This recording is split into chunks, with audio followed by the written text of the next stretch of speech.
그리스라고 이야기하면 어느 누가 이야기하더라도요. 유럽의 문제야라는 이야기는 뭐 서슴지 않고 이야기합니다. 그 정도로 그리스가 최악이었거든요. 예. 얼마나 많이 부도 문제를 겪었으면 유럽의 문제야라는 그런 표현까지 쓰겠습니까? 그런데 이 유럽이 말입니다. 유럽이 굉장히 어려운 가운데 그리스가 부활하고 있습니다. 야, 이거를 보니까 진짜 충격 반전이라고 이야기합니다. 이거 한번 보실래요? 2023년이에요. 올해 그리스의 국가 부채 비율 전망입니다. 146.0%입니다. 엄청나게 줄어드는 겁니다. 어느 정도로 줄어드느냐?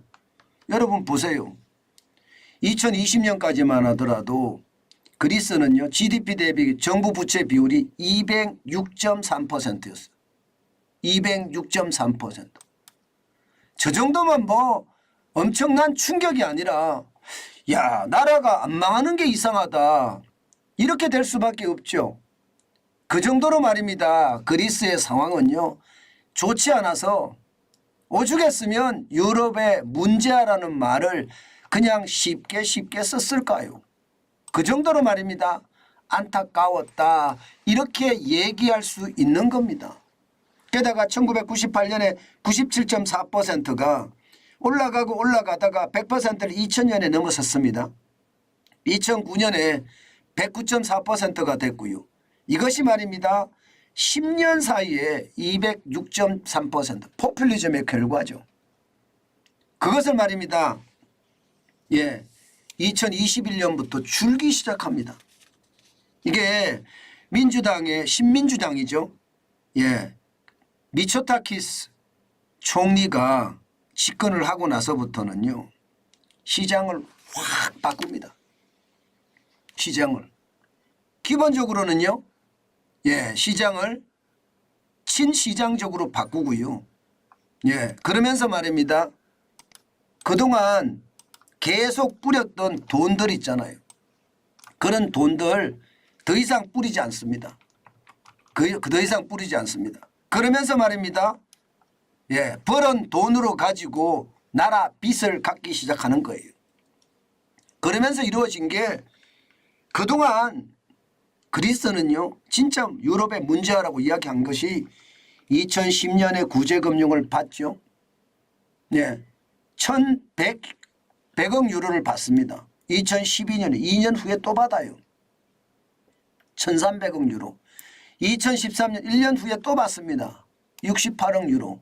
2015년 2년 후에 또 받습니다. 860억 유로. 전체가 3,328억 유로였습니다.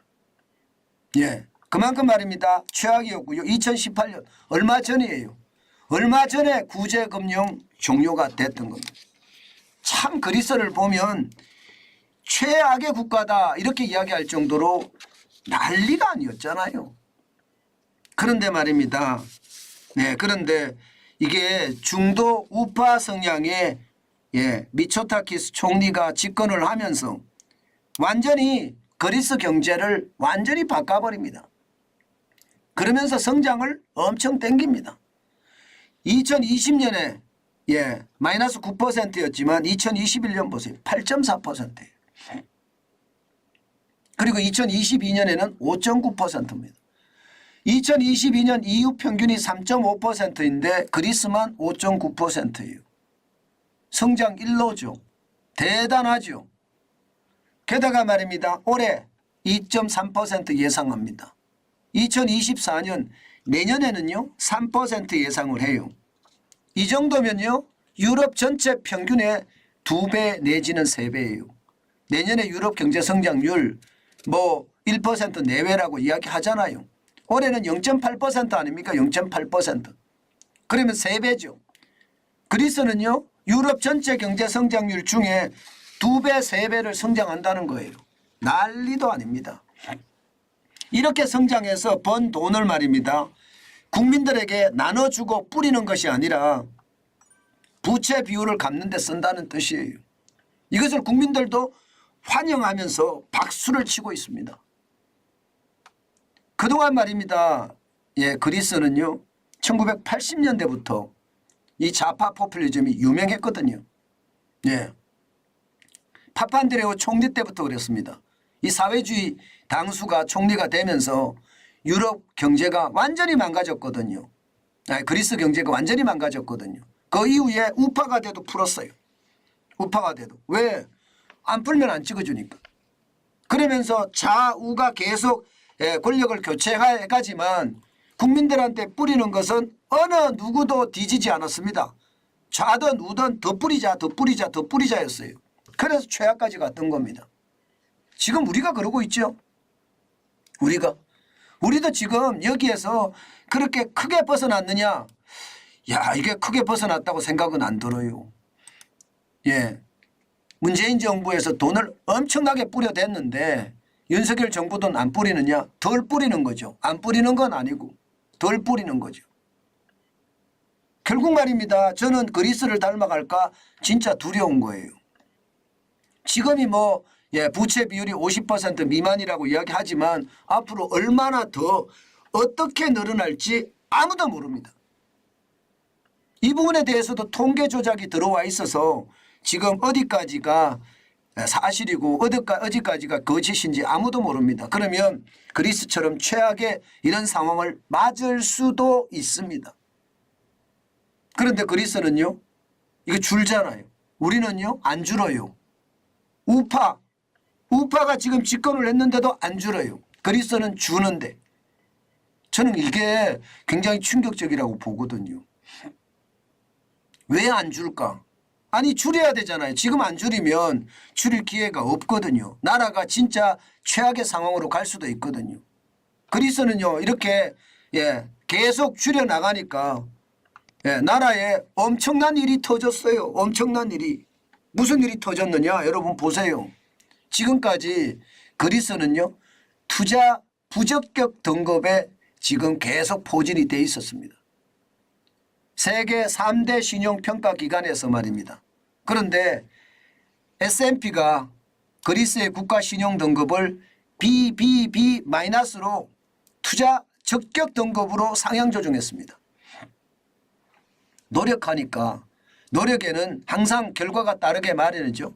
그 결과가 그리스가 좋아졌다는 거예요. 아마 피치도 지금 현재는 BB 플러스인데 투자 적격 등급 바로 직전이거든요. 아마 옮길 거다 이렇게 예상합니다. 무디스도 마찬가지 BA1인데요. 이게 투자 적격 등급으로 아마 상향 조정하지 않겠느냐 이렇게 이미 이야기합니다. 유럽의 신용평가 기관은요. DBRS라는 신용평가 회사가 있죠. 유럽중앙은행이 가장 선호하는 회사입니다. 여기는요. 이미 그리스에 대한 국가 신용등급을 조정을 했습니다. 그 정도로 말입니다. 지금 유럽의 문제아 그리스는요. 유럽의 문제아가 아니라 과거의 명성 유럽의 길이나라는 명성을 점점 찾아가고 있는 것 같아서 진짜 대단하다. 저는 윤석열 정부가 바로 이런 것을 배워야 된다고 생각합니다. 시장 중심이면 강력하게 시장 중심으로 가는 거고요. 그러면서 그 속에서 말입니다. 그 속에서 규제를 과감하게 철폐한다든가 세금도 과감하게 깎아준다든가 이런 것을 통해서요. 시장을 변화시켜 나가야지 지금처럼 이렇게 가면 저는 최악의 어떤 상황을 맞을 수도 있다. 저는 그런 생각을 합니다. 그만큼 말입니다. 그만큼 지금 시장의 위협이라는 게 저는 굉장히 크다고 보고요. 그 위협을 우리가 어떻게 통제하느냐 여기에 따라서 굉장히 달라질 텐데 윤석열 정부가 강력하게 시장에 개혁을 불러오기를 저는 바라볼 뿐입니다. 그만큼 말입니다. 대한민국은 지금 그 어느 때보다 진짜 절실해요. 진짜 절실해요. 그래야지 대한민국이 이게 회복될 수 있는 그런 길이 되지 않겠느냐. 저는 그런 생각도 해봅니다. 그리스를 보고 있으면 대한민국의 문제가 느껴지는데요. 아마 정부 관계자들도 그렇게 느끼지 않을까 싶어요. 그러면 재빠르게 우리도 원칙을 세워서 시장에 진입하는 것 그리고 개혁을 추진하는 것 잊지 말아야 되겠습니다.